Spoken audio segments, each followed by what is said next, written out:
ويرجع ويكفر مزيدا يا ربنا لك الحمد كما ينبغي لجلال وجهك الكريم وعظيم سلطانك اللهم صل وسلم على نبينا وحبيبنا وشفيعنا ومولانا محمد وعلى آله وصحبه أجمعين.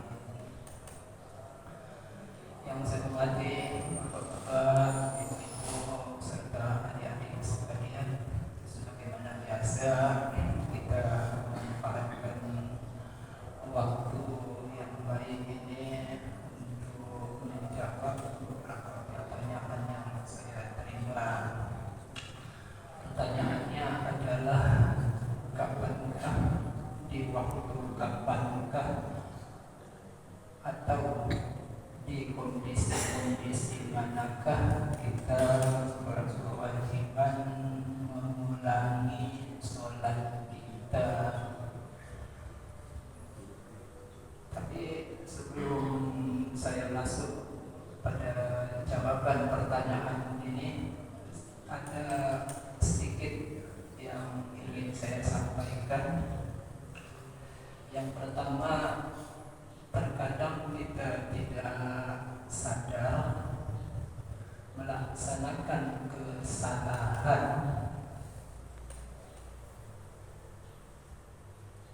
bila kesalahan itu dilakukan orang lain, kita protes. Kesalahan itu dilakukan orang lain, kita protes, tapi kita sendiri selalu mengulanginya. Mohon maaf ya, ketika kita melakukannya, kita nggak menegur diri kita ya. Tapi kalau orang lain melakukannya, kita protes. Mohon maaf Pak ya, kebetulan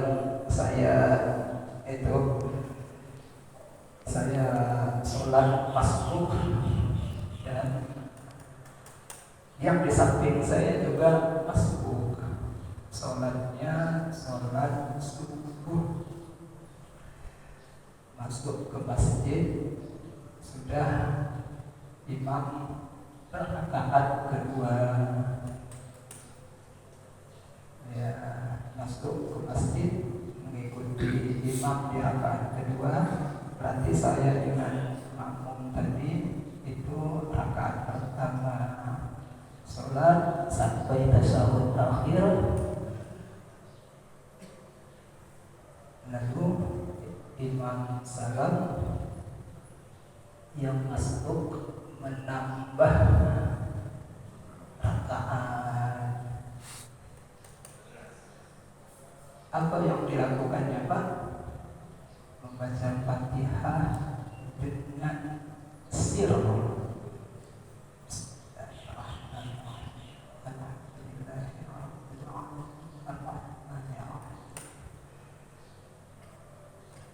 Ini salah dalam tanda kutip Pak. Salah karena meninggalkan sunnah. Ini kan sholat subuh. Sholat subuh itu jahar, bacaan Al-Fatihah dan suratnya itu dengan jahar. Subuh, maghrib, isya, bacaannya untuk 2 rakaat pertama Al-Fatihah dan surah itu bacaannya jahar. Sedangkan zuhur dan asar bacaannya sirr. Jadi walaupun kita masbuk di sholat subuh, di rakaat keduanya kita membaca Al-Fatihah dengan jahar. Jadi rakaat kedua bagaimana? jahar, Pak. Bismillahirrahmanirrahim. Alhamdulillahirabbil alamin. Arrahmanirrahim. Bukankah bacaan ini akan mengganggu orang yang sedang zikir? Tidak. Kita sudah sangat biasa mendengar zikir-zikir jamaah. Zikir mereka tidak akan mengganggu kita. Dan jamaah yang sedang zikir juga sudah sangat biasa mendengar bacaan Al-Fatihah. Mereka juga tidak terganggu dengan bacaan kita. Mereka zikir dengan jahar, kita membaca Al-Fatihah dengan jahar. Mengapa, Pak? Karena sholatnya sholat subuh. Tidak ada perbedaan antara imam dengan makmum. Nah, ini tadi yang saya katakan, kalau kita mensirkan bacaan di sholat subuh, kita menganggap hal yang biasa. Sekarang kita balik sholat subuh, saya imam, Allahu Akbar,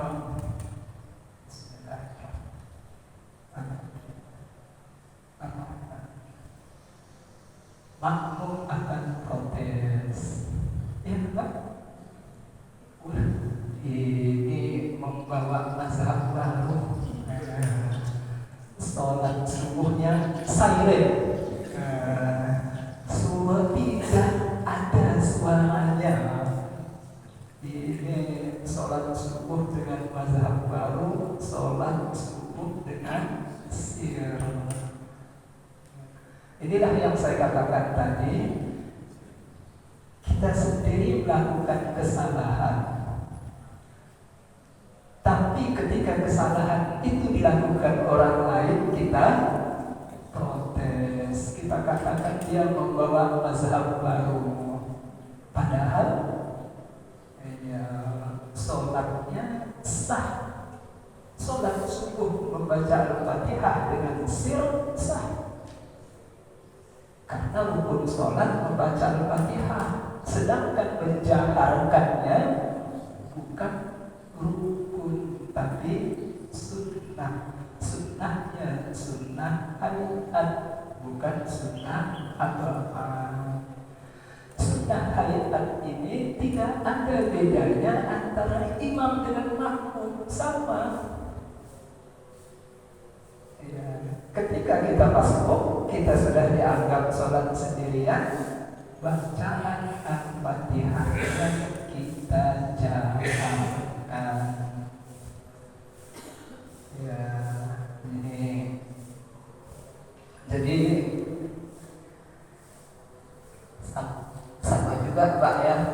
Anak saya lihat kalau pulang ke rumah sholat isya sendirian, saya nggak mendengar bacaan Al-Fatihahnya. Salah dalam arti meninggalkan sunnah hayat. Ya.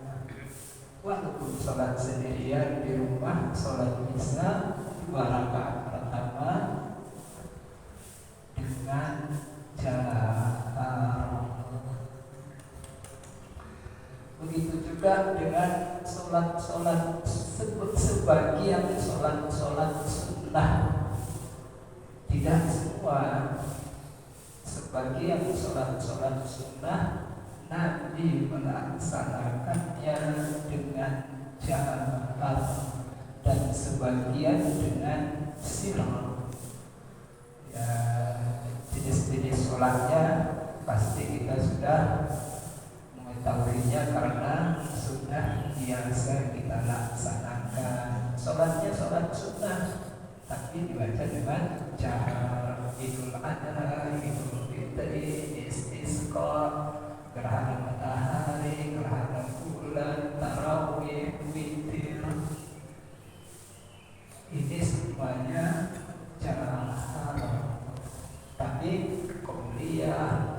tasbih, duha, sholat hajat, sholat taubat, ini sir. Tidak ada bedanya antara berjamaah dan sendirian. Di masjid sudah selesai sholat gerhana. Ini kan sholat yang sangat dianjurkan. Saya mau sholat sendirian sajalah di rumah. Jangan sholat dengan sholatnya dengan jahar, karena itu termasuk gerhana. Sholat gerhana termasuk sholat sunnah yang disunnahkan untuk jahar. Itu kayak saya teringat sedikit itu karena memang pernah kebetulan saya berdampingan dengan jamaah kita yang sama-sama masbuk dengan saya. Jangan mensirkan sholat subuh karena khawatir mengganggu jamaah yang sedang zikir. Mereka tidak terganggu dengan kita dan kita tidak mengganggu mereka. Bagaimana, Pak? Iya, jadi kemudian saya masuk ke pertanyaan jamaah. Gitu. Oke, silakan.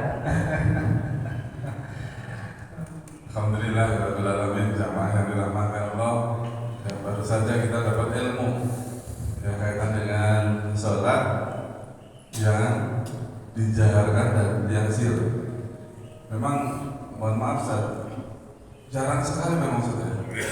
Jadi kalau untuk yang sholat maghrib, sholat isya, sholat subuh kepada itu sendiri yang dijaharkan, pada sering-sering terjadi itu diem ya kan? Ini kan satu ilmu yang mudah-mudahan kita menambah ilmu. Mungkin sebelum dilanjut barangkali dari jamaah supaya tidak lupa mau bertanya silakan. Untuk volume jaharnya itu berapa? Volume jaharnya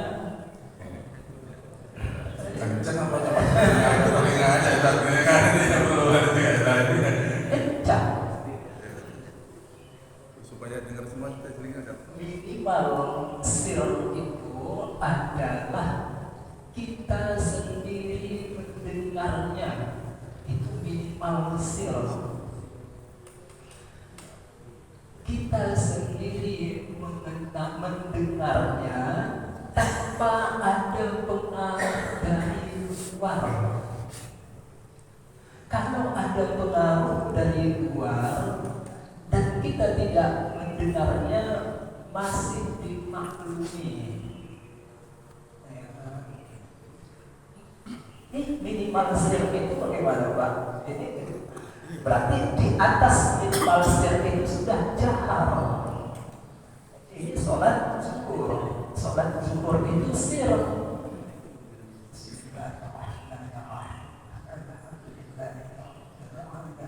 Saya mendengar apa yang saya baca. Tapi sholat zuhur baca Al-Fatihah dalam hati tidak sah sholatnya, karena tidak dianggap membaca. Kan saya sudah hafal Al-Fatihah. Ini sholat zuhur itu sir. Tidak ada suaranya, tidak sah karena dianggap tidak membaca surah Al-Fatihah. Lalu membaca dengan sir, minimal saya sendiri mendengar apa yang saya baca.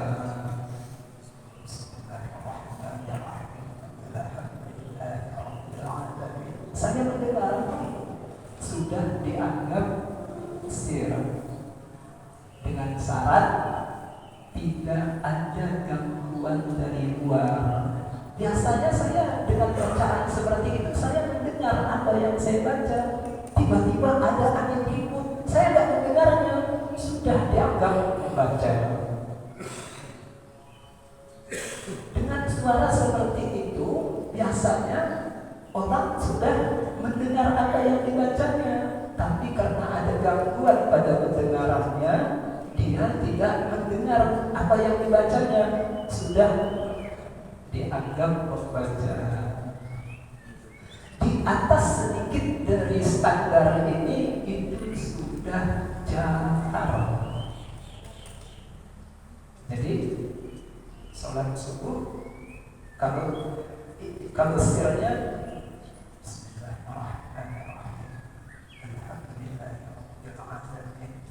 ini mohon maaf ya, mungkin pengaruh mikrofon ya. Ya, itu sudah sir. Di atas itu sedikit saja sudah dianggap jahar.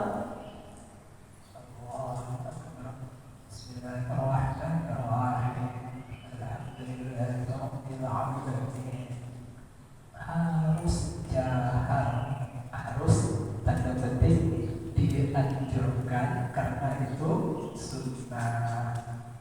Ya itu tadi yang saya katakan. Ya saya mengingatkan anak saya terkadang pulang setelah masuk waktu isya di rumah, saya lihat sholat isya di rumah, kok saya lewat di sampingnya dia rakaat pertama, saya nggak dengar bacaannya. Saya nggak mendengarnya, berarti dia membacanya dengan sir. Begitu juga sholat sunnah yang tadi kita sebutkan. Kalau kita tidak berjamaah di masjid, kita sholat sendirian di rumah, membacanya dengan jahar. Wah, saya ada dinas, nggak ikut sholat Idul Fitri di masjid. Sholat Idul Fitri sangat dianjurkan. Sholat Idul Fitri sendiri di rumah, jahar, membacanya dengan jahar.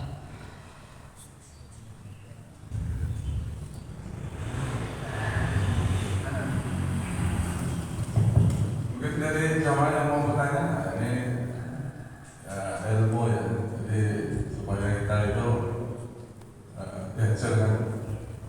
Ya Ustadz, tadi kan Ustadz menanyakan apa bahwa yang masbuk itu kalaupun menambah rakaat harus jahar Ustadz. Pada sholat subuh. maghrib bisa. Iya. Bagaimana seandainya yang masbuk itu lebih dari 2 Ustadz? Apakah dijaharkan semua gitu Ustadz? Terima kasih.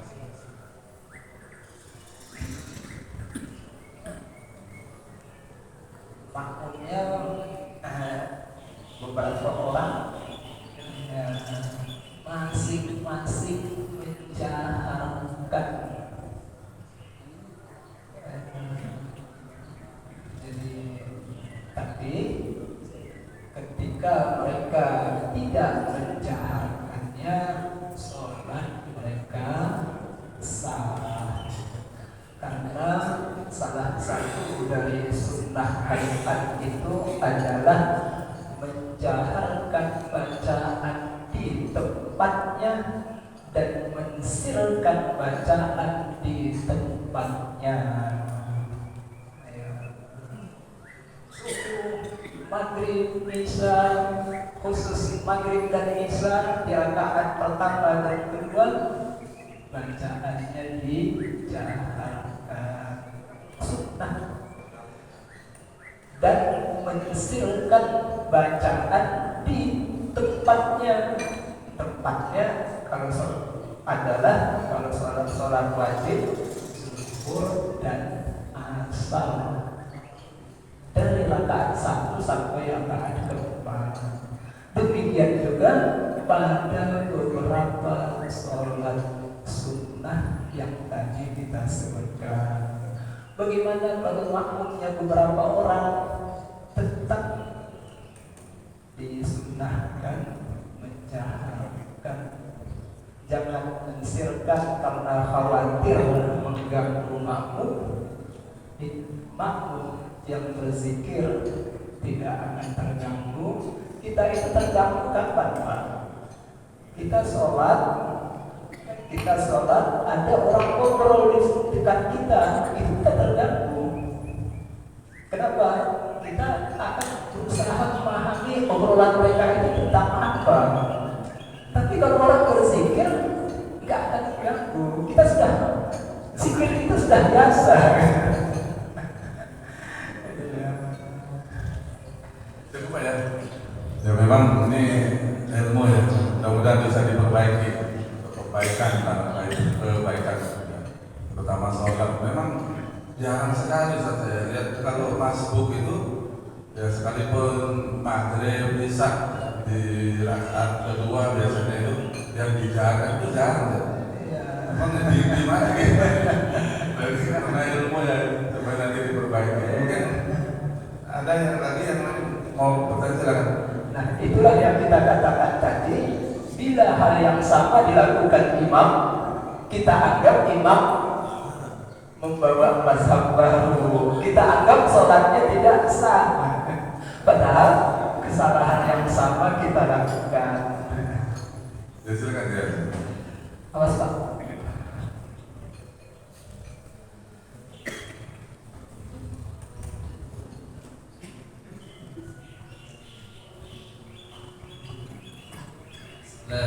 Assalamualaikum warahmatullahi wabarakatuh.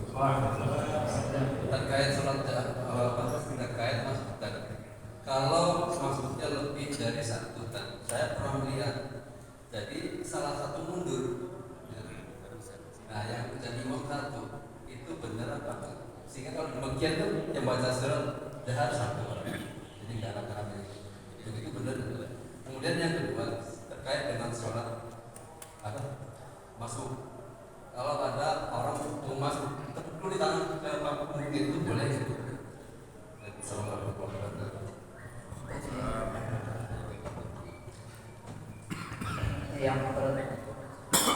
Saya memulainya dari yang kedua Pak ya. Isyarat apapun yang kita berikan kepada orang yang sedang sholat boleh. Isyarat apapun yang kita berikan ketika kita sedang sholat boleh dengan catatan tanpa suara. Memberi isyarat itu boleh. Nabi sedang sholat, ada sahabat masuk mengucapkan salam, Nabi mengangkat tangannya. Isyarat dia tidak akan menjawab salam itu karena dia sedang sholat. Jangankan ketika sedang sholat, sedang wudhu saja, Nabi ada sahabat masuk ke tempat wudhu Nabi, sahabat itu mengucapkan salam, Nabi tidak menjawabnya. Baru dijawab Nabi setelah dia selesai wudhu. Jadi isyarat itu boleh bagi yang sedang sholat saja boleh, apalagi kita yang belum sholat boleh. Saya masuk, ini saf sudah penuh. Kalau saya sholat sendirian di belakang, makruh. Untuk tidak makruh, saya menempuh pundak salah seorang yang sedang sholat agar dia mundur, mendampingi saya. Boleh, karena saya belum sedang sholat, Nah, otomatis ada bagian yang renggang ditinggalkan oleh jamaah tadi, yang di kiri atau yang di kanan atau yang di kiri dianjurkan apa? Nanti ada di pojok sana renggang, tidak apa-apa. Boleh Pak memberi isyarat. kita sedang sholat, ya, ada tiba-tiba tamu datang mengucapkan salam. Bagaimana Pak? Kalau dia melihat posisi kita, ya kita angkat tangan kita. Kalau posisi kita dekat dengan pintu, supaya dia melihat posisi kita sedang sholat, bergerak sedikit, bukakan pintu, lanjutkan sholat. Boleh. Ini yang kedua. Yang pertama tadi aku bilang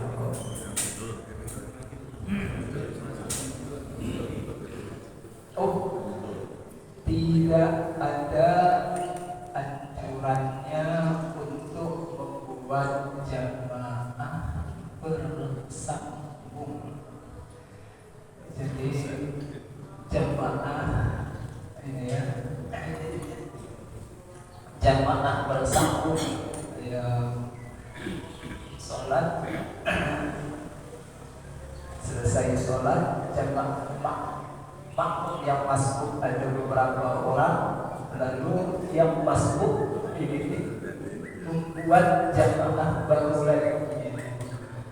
Tapi itu buat PR buat saya Pak ya. PR buat saya untuk mencari kira-kira alasan mereka yang membuat jamaah baru itu apa gitu. Saya mohon maaf Pak, ini saya tidak dapat menjawab secara pasti. Tetapi kalau sholatnya belum dimulai, anjurannya adalah berjamaah. Ya, sholat sudah selesai, datang beberapa orang yang masuk.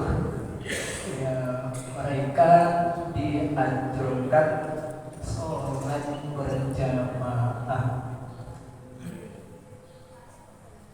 Sampai-sampai ini menyatakan dalam peristiwa seperti ini Nabi dan para sahabat sudah selesai, datang dua orang, datang satu orang ingin sholat. Nabi katakan hal minkum man yatas.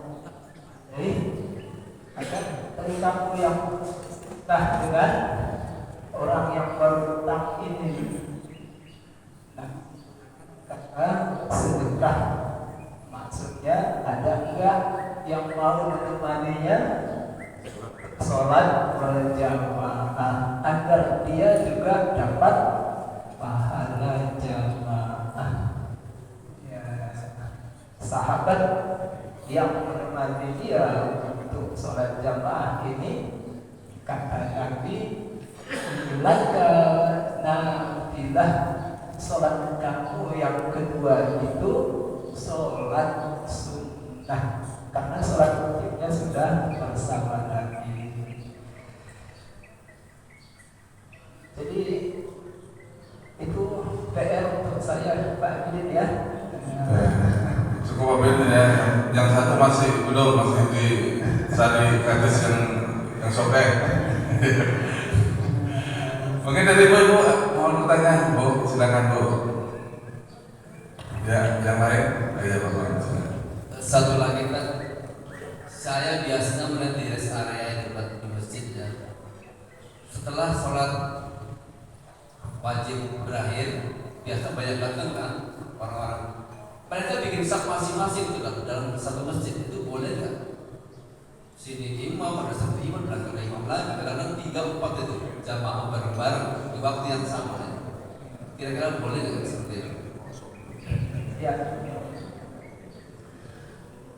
tidak boleh ada dua jamaah dalam satu waktu dalam satu masjid. Itulah mazhab Umar bin Khattab. pada masa Umar bin Khattab di malam Ramadan, Masjid Nabawi sudah dari haknya sudah lebih besar. Lalu sahabat setelah sholat isya ada membentuk jamaah untuk sholat tarawih di sini. Di sana ada, di pojok sana ada. Umar menyatakan tidak boleh ada dua jamaah atau lebih dalam waktu yang sama di tempat yang sama, tidak boleh. Lalu tidak boleh ada dua jamaah atau lebih dalam satu waktu di tempat yang sama. Itu menjadi ijma' sahabat, menjadi kesepakatan sahabat, karena tidak ada sahabat lain yang protes. Umar yang pendapatnya seperti itu, yang lain menerima. Lalu dibentuk sholat jamaah bersama-sama untuk sholat tarawih. Kata Umar, ini bid'ah, tapi bid'ah yang hasanah. Jadi karena itu tempatnya di rest area, kemungkinan ini kita menduga juga Pak Idinnya, ya, kemungkinan karena ada yang mau mengkosor dan ada yang tidak, karena merasa jenis bentuk sholatnya beda, maka mereka membentuk jamaah sendiri. Nah, ini juga mungkin hal yang tidak ada pada zaman Nabi. Ini dugaan kita Pak ya. Dugaan kita. Jadi PR lagi kita. Iya.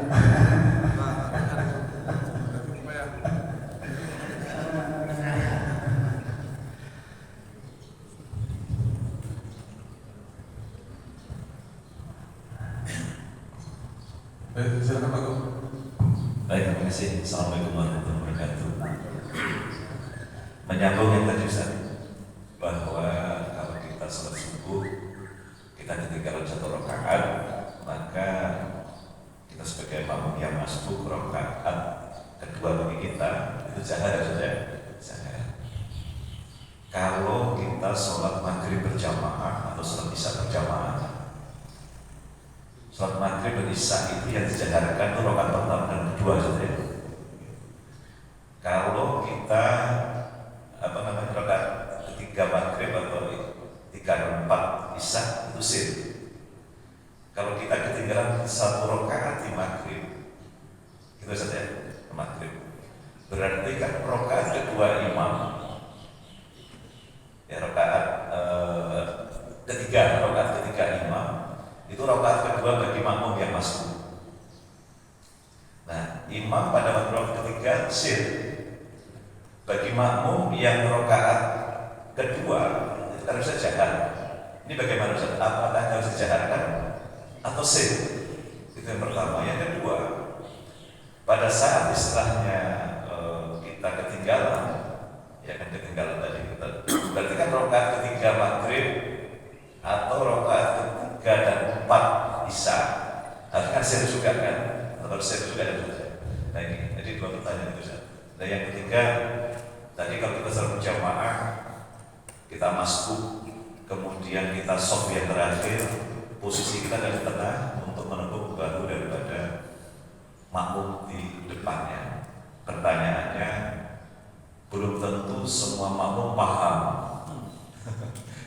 Belum tentu semua makmum paham, apalagi kalau nggak ada kajian-kajian kayak begini gitu kan. Kalau kita di masjid yang lain-lain dan sebagainya itu, apakah kita nepuk, setelah nepuk dia nggak mau betul tetap kita posisi di situ aja, atau kita menepuk sebelahnya lagi, kalau dia betul menepuk sebelah lagi gitu, sampai kita mendapatkan teman untuk apa namanya menambah soft kedua, apa Itu saja, terima kasih. Assalamualaikum warahmatullahi wabarakatuh. Waalaikumsalam warahmatullahi wabarakatuh. Wa ma adraktum faqsallu wa ma fatakum faqdu. Rakaat yang kamu dapatkan dengan imam, ya sholat dengan imam. Rakaat yang tidak kamu dapat dengan imam, tambah. Itu prinsip awal. Yang kamu dapat ya sholat dengan imam. Yang tadi kamu ketinggalan, tambah sendirian. Nah, kata fakku tambah sendirian. Kita sholat isya, datang ke masjid, imam sudah naik dari tasyahud awal. Kita imam itu di rakaat ketiga, kita baru di rakaat pertama. Ketika kita naik lagi untuk rakaat ketiga dan imam sudah salam, sholat kita yang di rakaat ketiga itu memang rakaat ketiga atau pengganti dari rakaat pertama yang itu ketinggalan. Begitu kan Pak? Ya.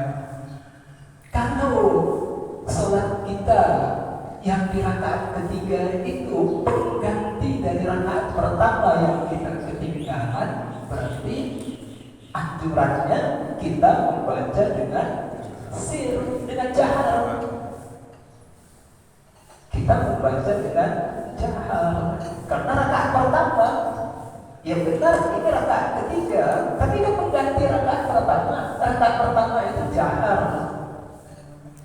Sebaliknya, kalau kita menganggap sholat kita ya sesuai dengan urutannya, tadi yang bersama imam 1, 2, sekarang sudah sholat sendirian menambah 3, 4. Yang lebih kuat menyatakan sesuai dengan urutannya. Jadi kita rakaat ketiga, ya rakaat ketiga, bukan mengganti dari rakaat pertama yang kita ketinggalan. Karena posisi kita di rakaat ketiga, maka bacaan Al-Fatihah kita sirah. Ya.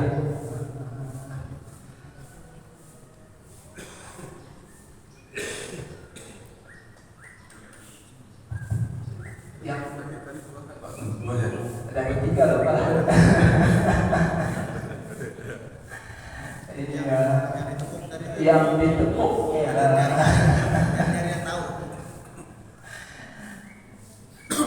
Pada prinsipnya kita tidak boleh mengganggu kekhusyukan orang yang sudah sholat.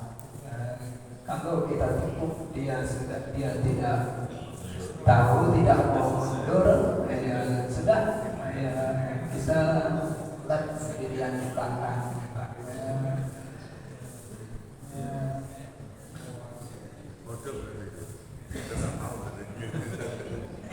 Nanti Pak, bisa nggak Pak? Awas Pak, bisa nggak berdiri sebentar Pak? Walaupun kodir yang diberikan Nabi lebih dari itu, kodir yang diberikan Nabi lebih dari itu.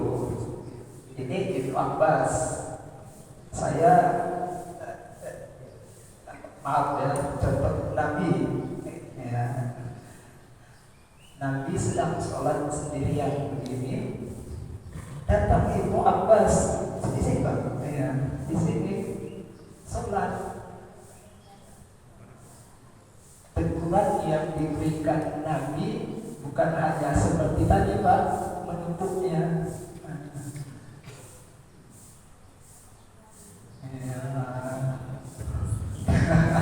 Kan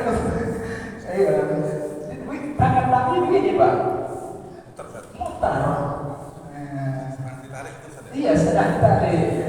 Ibnu Abbas ketika pas di belakang Nabi dia berhenti. Sangkanya untuk posisi sini. Nabi langsung dorong lagi begini.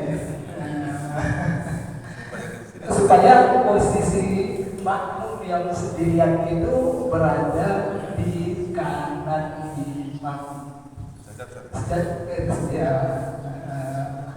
Jadi selagi ada kebutuhan dalam sholat, gerakan-gerakan yang banyak itu boleh tidak dianggap membatalkan sholat. Lumayan itu Pak, begini sampai di sini Ibu Abbas berhenti malah ditarik lagi. Itu kan Nabi ya Tete. Nah, kalau yang biasa-biasa gini bingung. Bingung.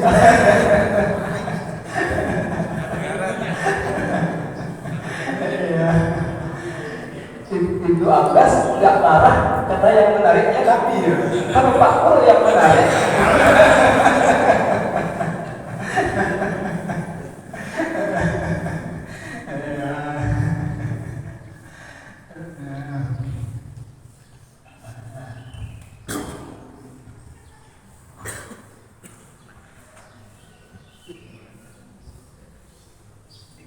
Kalau nggak ada kita sambung ada. Adi, oh karena ada acara. Ya.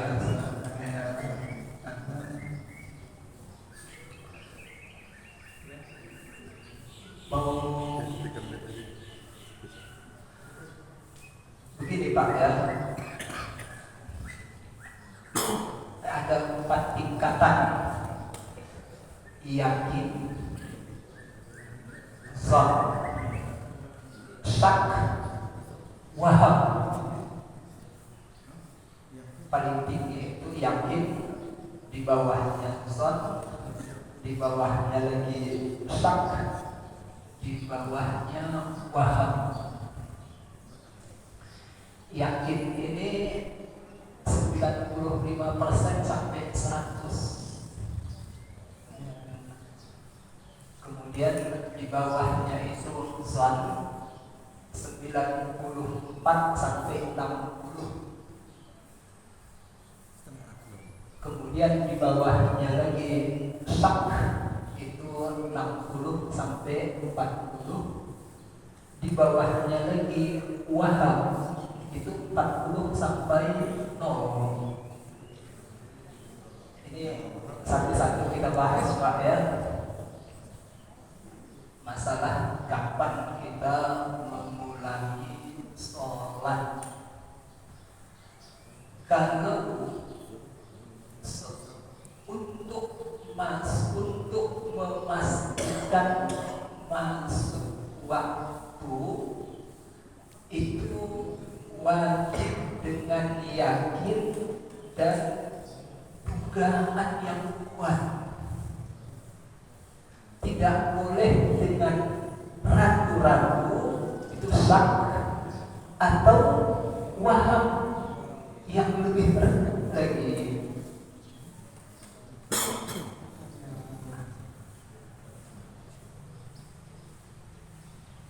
Yakin itu tinggi, di bawah dan dugaan zon.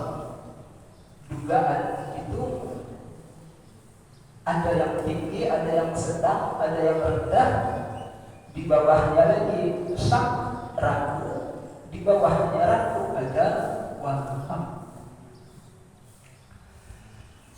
Kalau kita sholat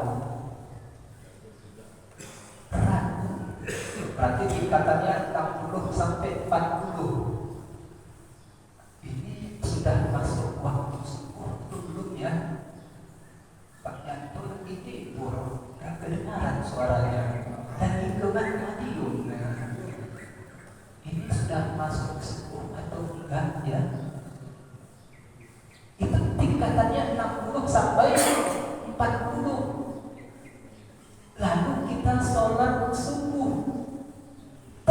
ternyata belum masuk waktu, sholat kita tidak sah. Karena dasarnya ragu.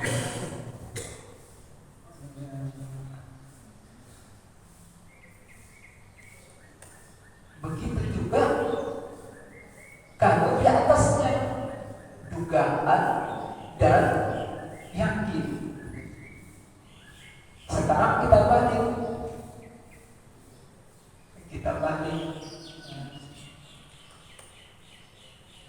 Ini sudah masuk waktu subuh atau belum?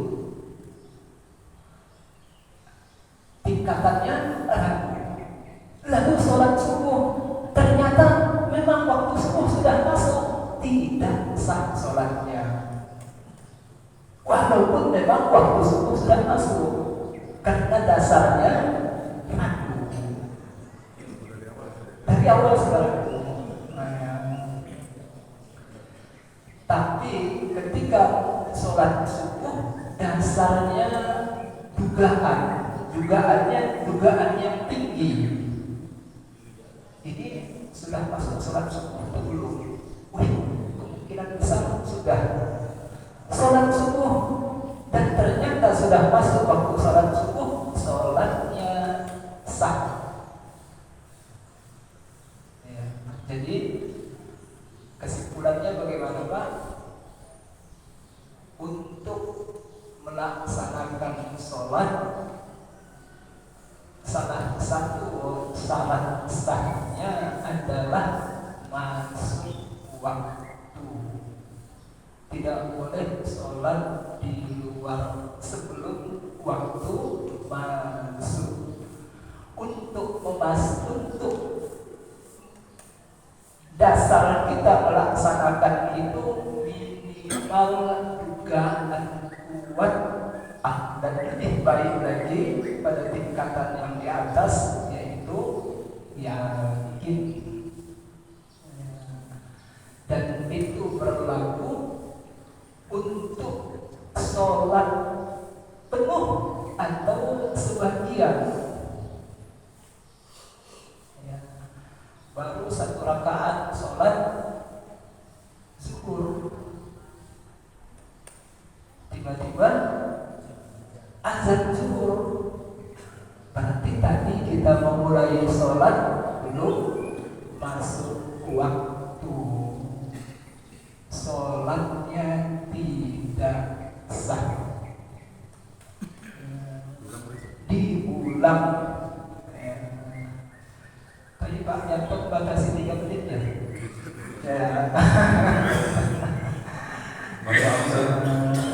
Waktunya sudah jam 5.38 menit, waktu subuh sudah tiba. Mohon maaf, mungkin bisa. 5.38 sudah masuk. Sudah masuk 30. Jadi 35. Alhamdulillahirrahmanirrahim. Jamaah yang dirahmati Allah Subhanahu wa taala, terima kasih atas kebersamaannya pagi hari ini. Mudah-mudahan kita terus menambah ilmu, berbagi ilmu. Di antara tadi yang disampaikan guru kita, memang sering terjadi ya, sholat yang jahar, yang tidak jahar. Ini yang harus kita lakukan sesuai. Sering terjadi memang di saat sholat maghrib, sholat isya, bahkan saya sendiri saat baru dapat ilmunya pagi ini ya, saya kalau sholat di rumah, sholat isya atau sholat subuh di rumah, tidak pernah saya ajarkan. Nah, ini kan suatu ilmu saja. Alhamdulillah, ini mudah-mudahan semuanya ya, bermanfaat untuk kita semuanya untuk perbaikan. Terima kasih atas kebersamaannya. Mari kita tutup dengan doa kepada majelis. Sebelum kita tutup dengan doa, karena hari ini ketua DPR kita mempunyai hajat, mari kita doakan, mari kita baca satu Fatihah. Mudah-mudahan hajatnya berjalan dengan lancar, tidak ada halangan suatu apapun, dan diberikan keberkahan. Allah dunia